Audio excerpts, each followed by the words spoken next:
Welcome to physics online session. In this present chapter, alternating currents, in the introduction class we have discussed the difference between AC and DC currents. AC and DC currents and their representations, and we also discussed phasors, the concept of phasors. Phasors are the anti-clockwise rotating vectors are used to represent the phase relation between voltage and current. Okay, so in the next classes we will discuss different electrical circuits, different AC circuits. First AC circuit is AC circuit with a resistor, only resistor. Okay, the second circuit is AC circuit with capacitor, inductor, and finally series combination of inductor, capacitor, and resistor. Okay, so these are the four electrical circuits we are going to discuss in the next classes. Okay, in this class I'll start with the AC circuit with only resistor. Okay, now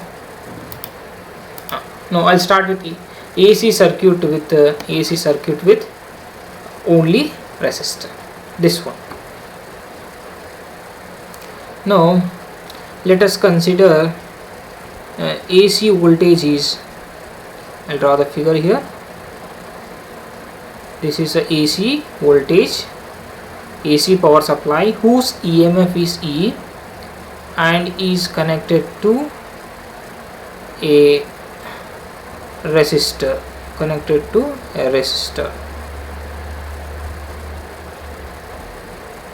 is connected to a resistor. Okay, so this AC power supply provides an alternating potential difference between the ends of a resistor, that is V equals to Vm sin omega t. Okay, so here this is the voltage provided by the power supply, that is alternating power supply. So the voltage or the potential difference, simply I'll write PD, potential difference between the ends of a resistor,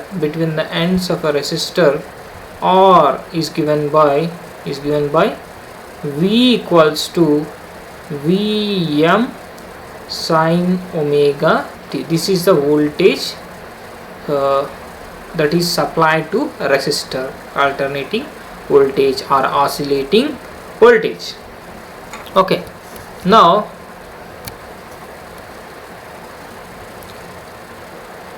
here I'll apply Ohm's law, Kirchhoff's loop law.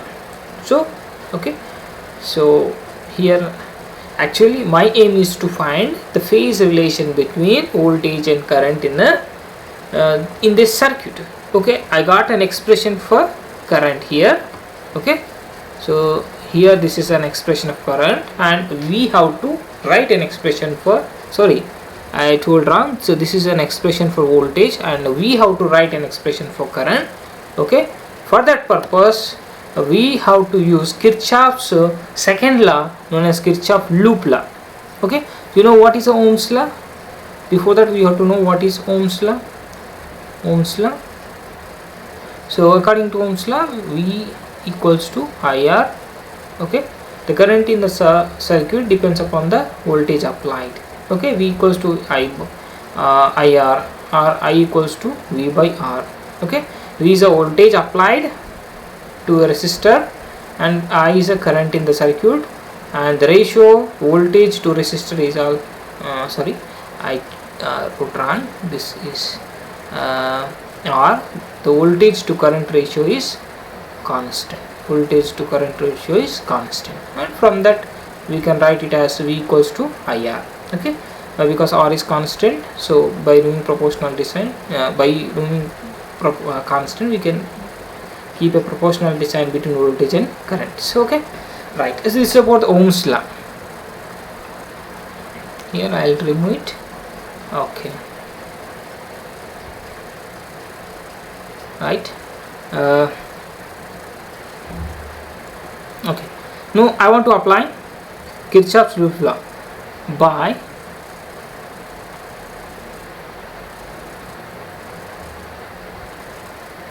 applying Kirchhoff's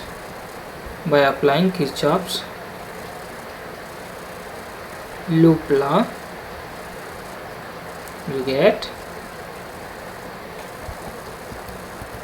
Kirchhoff's loop law.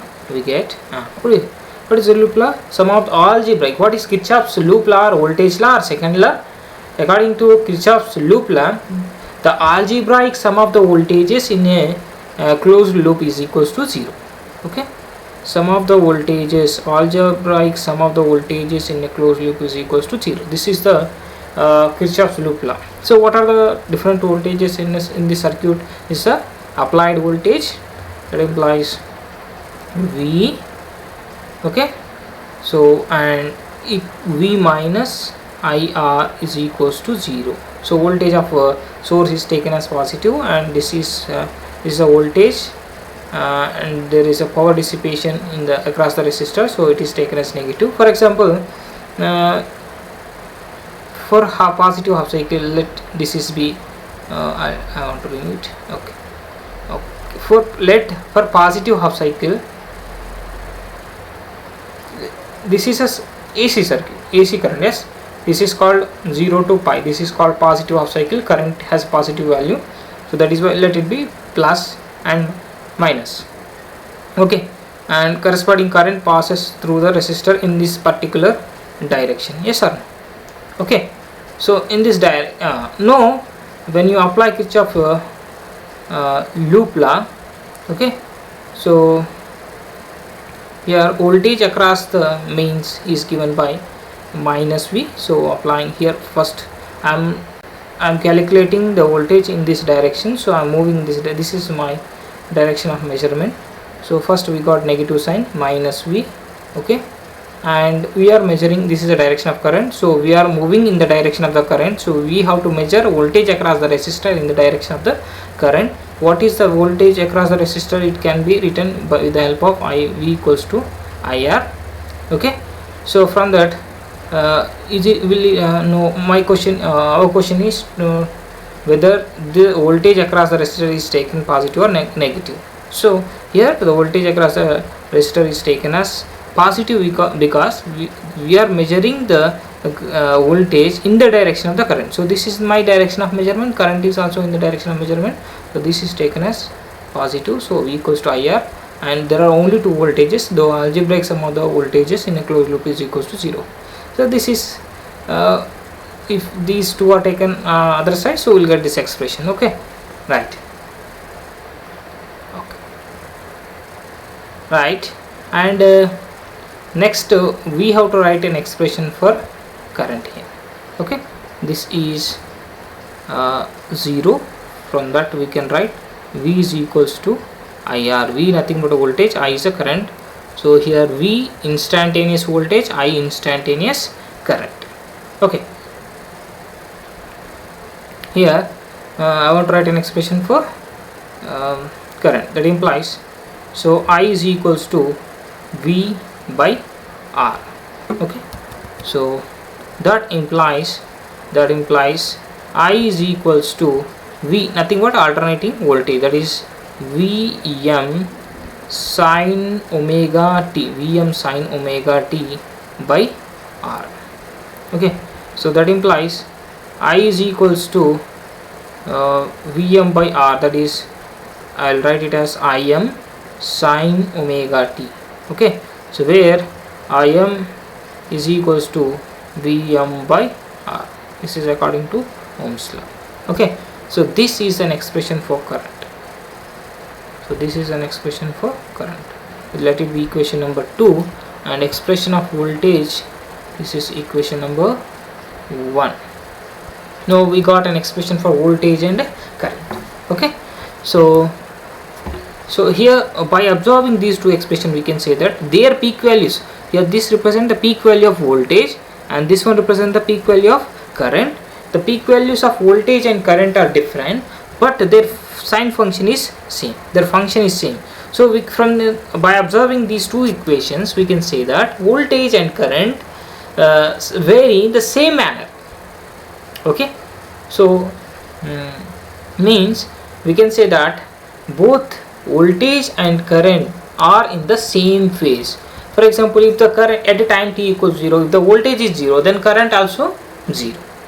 Okay, so if at a particular time after 10 seconds, if the voltage is for example at time t equals 0, if V equals to 0, then current I also becomes 0.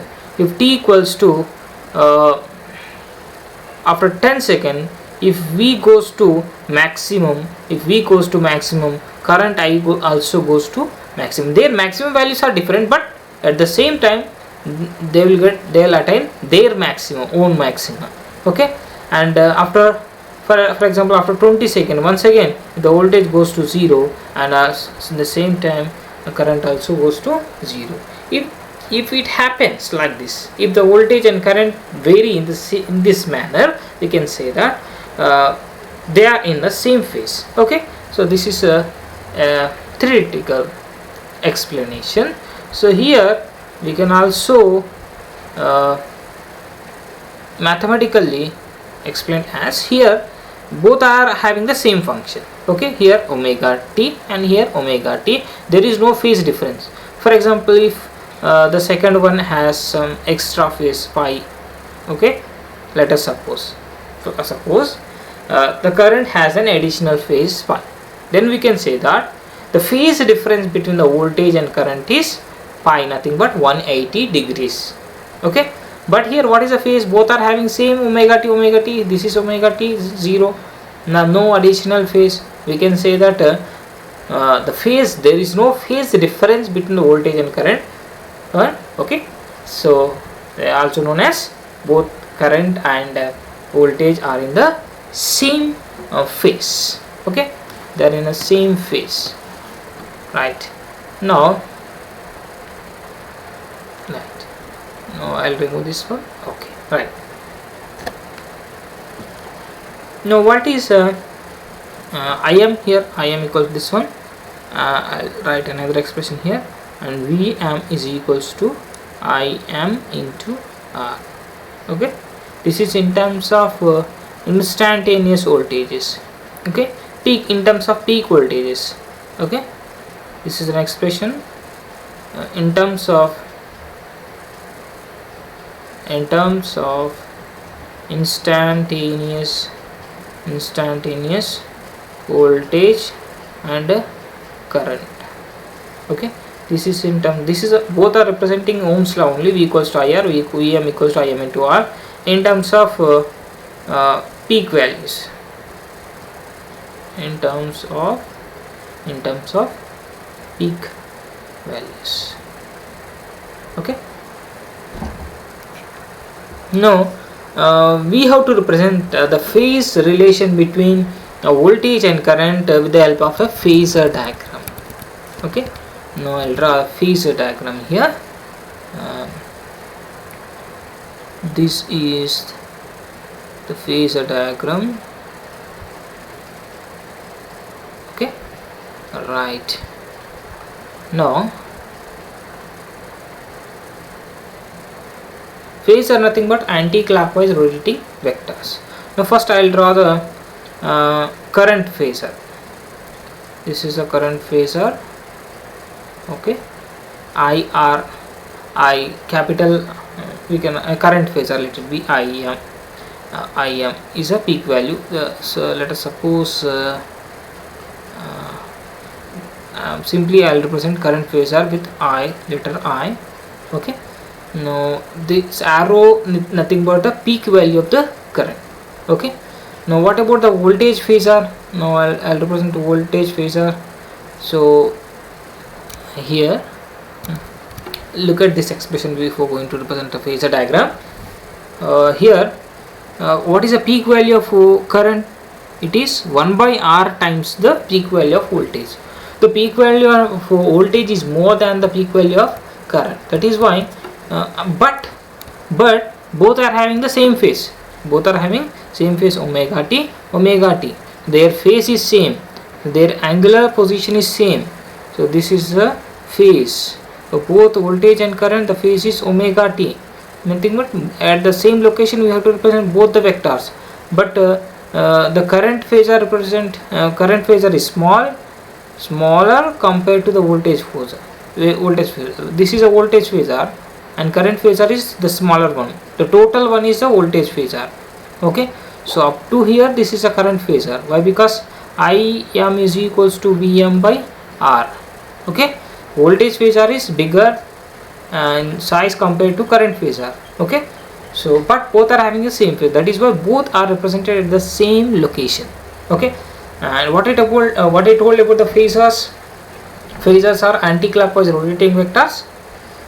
Okay, and length of the phasor represent the peak value. The length of this current phasor will give us the peak value of current, that is Im.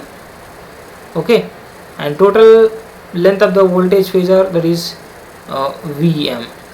Okay, so no need to write this one. Okay, simply I'll remove. No need to represent voltage and current phasors, just peak values. Just this is a current phasor and it's a voltage phasor. Now I told one more point regarding the phasors. The projection, this is a x component and this is a y component. X component is Im cos omega t, y component, y component of current phasor is Im sin omega t. Im sin omega t is a y projection of current, and this is Vm sin omega t. So better to represent with the red color. This is a voltage, complete one is the voltage phasor whose y projection is Vm sin omega t. Okay, so alright. So this is a phasor diagram presentation of voltage and current. So of a circuit, AC circuit with only resistor. Okay, so just I'll repeat. Okay, this is a circuit where AC power supply is applied, and let us suppose this is it is providing alternating voltage, and this is V equals to Vm sin omega t. Let it be equation number 1. Now I want to apply Kirchhoff loop law to find a relation, to find an expression for current. So what is the Kirchhoff loop law? So the algebraic sum of the voltages across a loop is 0, in a closed loop is 0. Here we can find two voltages, one is voltage of mains and a voltage across a resistor, only two voltages, and V minus IR equals to 0. From that we got V equals to IR. Okay, so from that we will get expression of current as I equals to V by R, and by substituting the value of current from equation number, this is from equation number from equation number 1, so we'll get to I equals to Vm sin omega t by R. Okay, so Vm by R nothing but Im. Okay, so Vm equals to Im into R. Okay, and this is about the AC circuit with the pure resistor. And okay, now we'll discuss what is the power dissipated or power absorbed by a resistor in AC circuit, above AC circuit. Look at this circuit here. So when current passes through this circuit, let us suppose, so I is the amount of current passing through this circuit. Okay, when current passes through this circuit or through a resistor, the metal gets heats up, the material gets heats up. Okay, so some of the electrical energy is converted into heat energy. Okay, so here I'll write that point here. So when AC current, AC or DC, when current passes through, so here alternating current, so you have to mention AC current. So when AC current passes through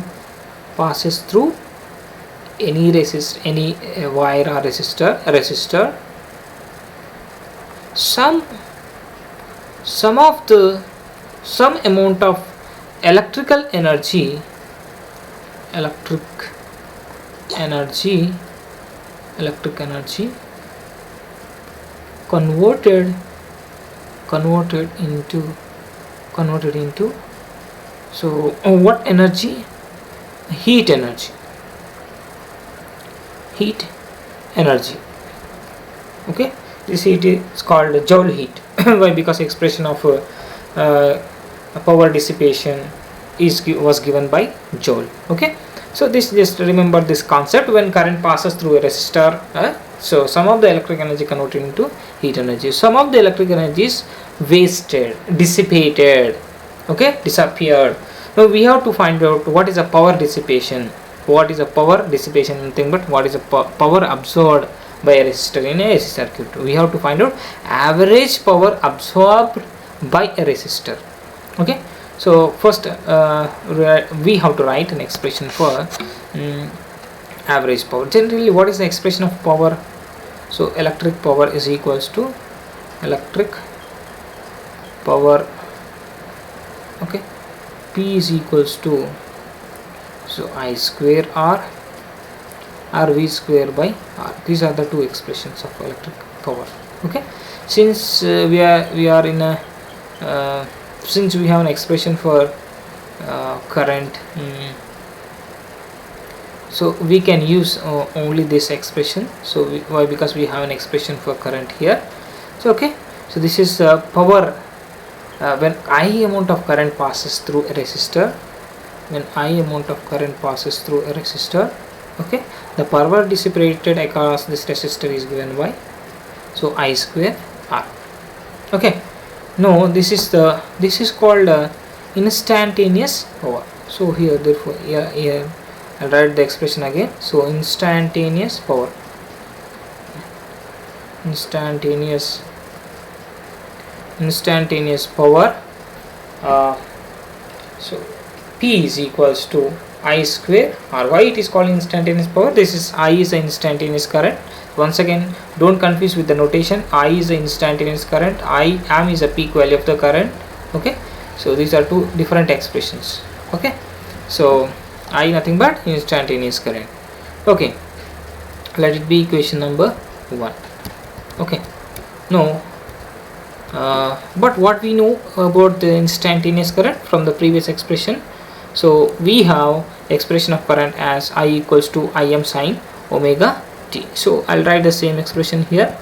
So P equals to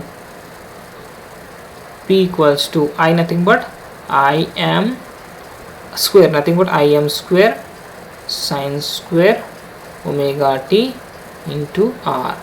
Nothing but P is equals to I am square R into sin square omega t. Okay, this is the instantaneous power. Okay, no, but what is our actual topic? What is the average power? Nothing but power in a complete cycle. Okay, this is the power at any instant of time t. No, actually we need to find out average power absorbed by a resistor in a circuit in a complete cycle. Okay, what is a cycle? So this is the cycle. So in this complete cycle, what is the average power absorbed in one complete cycle? What is the average power absorbed by a resistor? That is what we need to find out. Okay, now I'll write an expression for average power here. Okay, now here I'll write, so therefore, so average,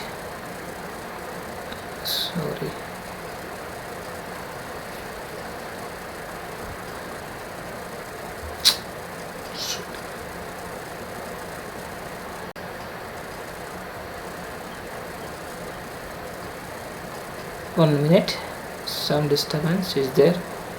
Okay, right, no, right, no, average power dissipation. This is an instantaneous power dissipation. No, average power dissipation is given by generally average power dissipation represented by, therefore average sorry, average power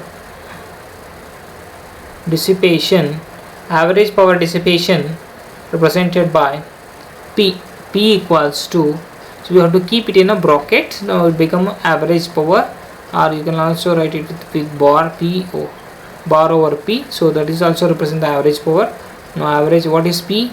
So Im square r sine square omega t, this is a average power. I'll write it simple. So average power simply P bar is equals to, so this Im is constant, do not change with the time, so r is constant, so no need to find average for these two. So we need to find out average for only sine square omega t. I want to expand sine square omega t, as we know that sine square omega t is equals to 1 minus cos 2 omega t, okay, by 2. Okay, this is expansion of sine square omega t. Okay, now I'll substitute that value in the above expression. We will get average power as P bar is equals to Im square r into 1 minus cos 2 omega t by 2. Okay, so average power dissipation, and I'll split it as, so this is constant, so average power dissipation is nothing but P average is equals to so Im square by 2, okay, into, this is 1 by 2 minus average of 1 by 2 is 1 by 2 only. Okay, so we can write it as cos 2 omega t by, okay, 2. Simply I will write it as, okay, this one also I want to remove, so 1 minus cos 2 omega t by 2. Okay, now our aim is to find average of only cos 2 omega t.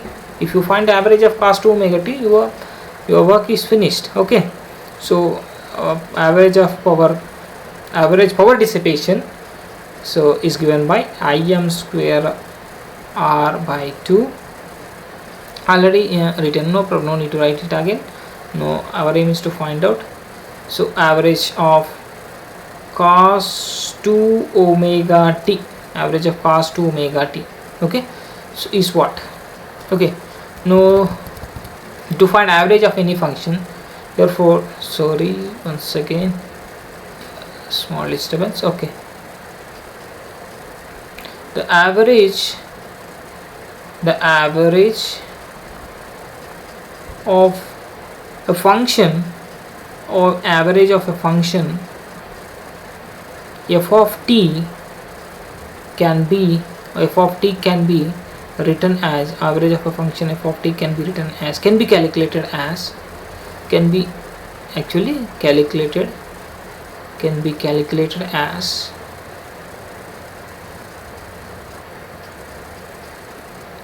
this expression f of t. If you find average of f of t, and you have to use this expression 1 by t, 0 to t, you have to average, take the average in a complete cycle. So 0 to t, complete cycle, the time period is t,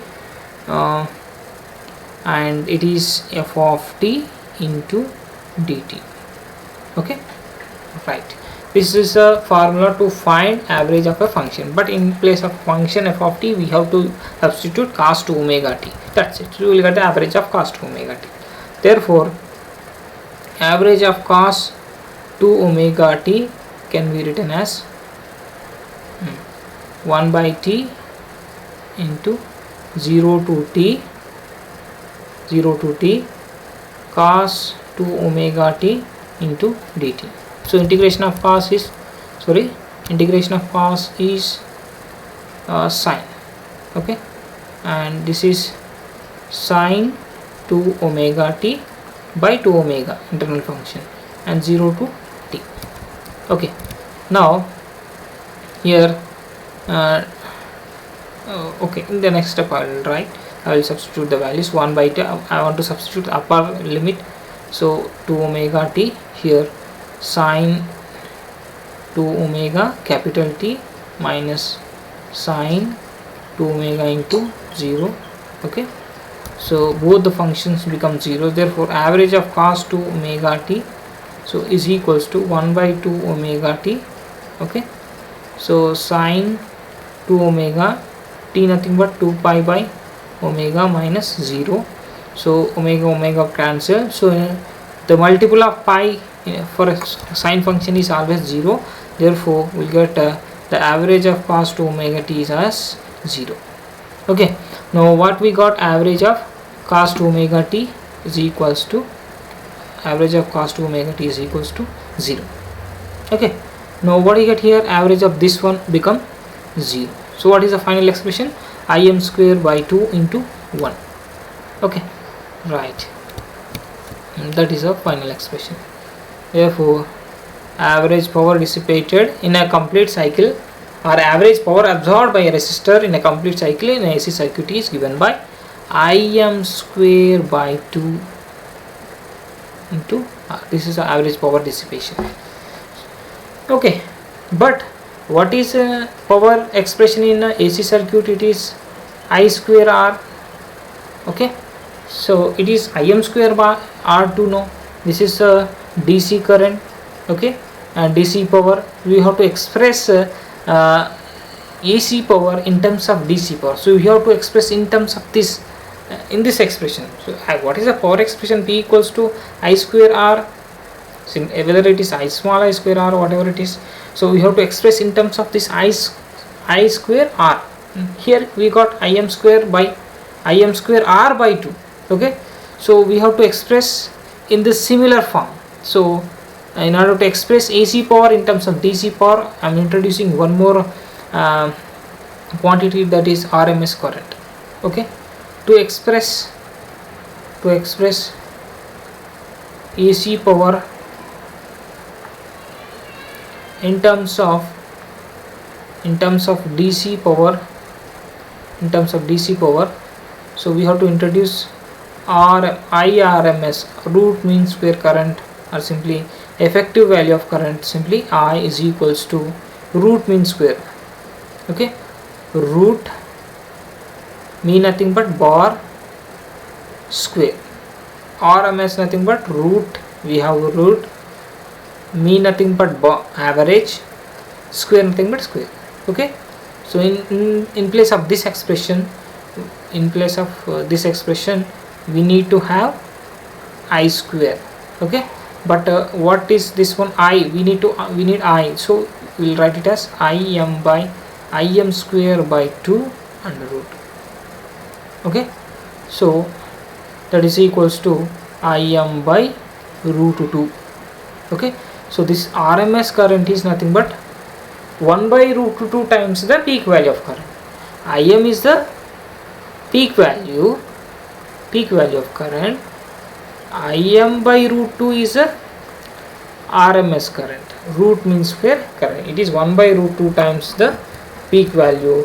Okay, and graphically is represented as, if you have an alternating current, if this is the peak value Im, and 1 by root 2 nothing but 0.7, this is the RMS current, it is 0.7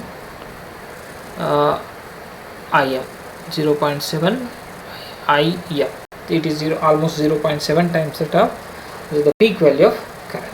Okay, so why I am introducing this one, so you will understand now. So here P, average power P is equals to you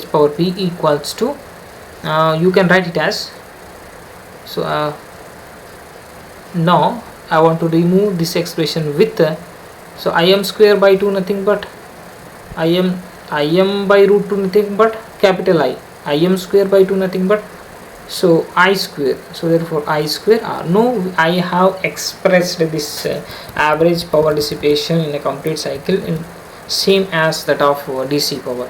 Okay, our work is finished. Similarly,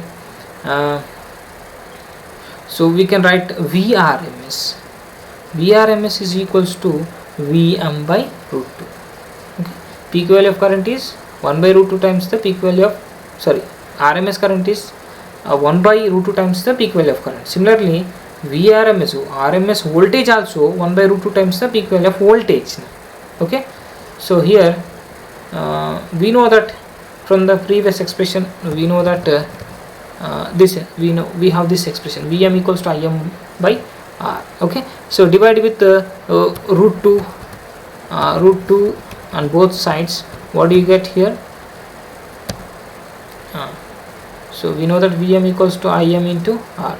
Divide with 1 by root 2 on both sides, Vm by root 2. So Im by root 2 into R. So V equals to IR. Okay, V is equals to IR. So what is Vm by root 2? IRMS current. So it is not represented with capital V, and this is IRMS capital I. So this is also in terms of peak value, this is in terms of RMS values. Okay, RMS value nothing but VRMS or simply V. Okay, so here RMS current is either you can represent I or RMS. IRMS both represent the root mean square value of current. Okay, so right. So and this is about the average power consumption, power absorbed. Okay, in the next class we will discuss AC circuit with pure inductor.